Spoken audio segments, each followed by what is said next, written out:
नवरात्र में हर रोज देवी के विभिन्न रूपों का पूजन और उपाय करके माता को प्रसन्न किया जाता है।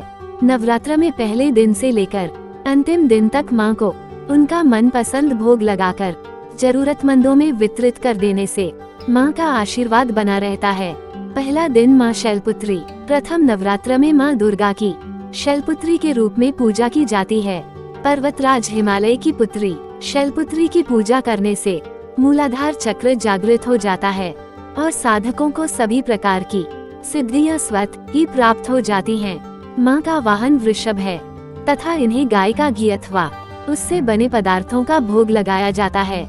दूसरे दिन मां ब्रह्मचारिणी। दूसरे नवरात्र में मां के ब्रह्मचारिणी एवं तपश्चारिणी रूप को पूजा जाता है। जो साधक मां के इस रूप की पूजा करते हैं उन्हें तप, त्याग, वैराग्य, संयम और सदाचार की प्राप्ति होती है और जीवन में वे जिस बात का संकल्प कर लेते हैं उसे पूरा करके ही रहते हैं। मां को शक्कर का भोग प्रिय है। तीसरे दिन मां चंद्रघंटा। मां के इस रूप में मस्तक पर घंटे के आकार का आधा चंद्र बना होने के कारण इनका नाम चंद्रघंटा पड़ा तथा तीसरे नवरात्र में मां के इसी रूप की पूजा की जाती है तथा मां की कृपा से साधक को संसार के सभी कष्टों से छुटकारा मिल जाता है। मां चंद्रघंटा को दूध का भोग प्रिय है। चौथे दिन मां कुष्मांडा। अपने उदर से ब्रह्मांड को उत्पन्न करने वाली मां कुष्मांडा की पूजा चौथे नवरात्र में करने का विधान है। इनकी आराधना करने वाले भक्तों के सभी प्रकार के रोग एवं कष्ट मिट जाते हैं। मां को भोग में मालपुआ अति प्रिय है। पांचवें दिन मां स्कंदमाता। पंचम नवरात्र में आदिशक्ति मां दुर्गा की स्कंदमाता के रूप में पूजा होती है। कुमार कार्तिकेय की माता होने के कारण इनका नाम स्कंदमाता पड़ा। इनकी पूजा करने वाले साधक संसार के सभी सुखों को भोगते हुए अंत में मोक्ष पद को प्राप्त होते हैं।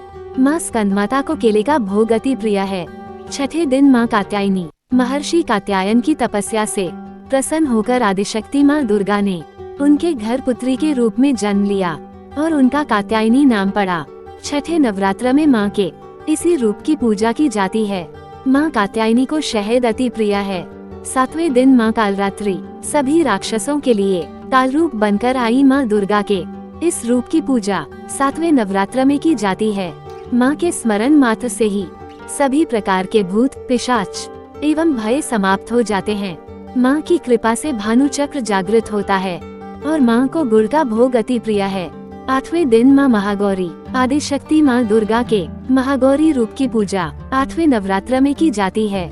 मां ने काली रूप में आने के पश्चात घोर तपस्या की और पुनः गौर वर्ण पाया और महागौरी कहलाई। मां का वाहन बैल है तथा मां को हलवे का भोग लगाया जाता है।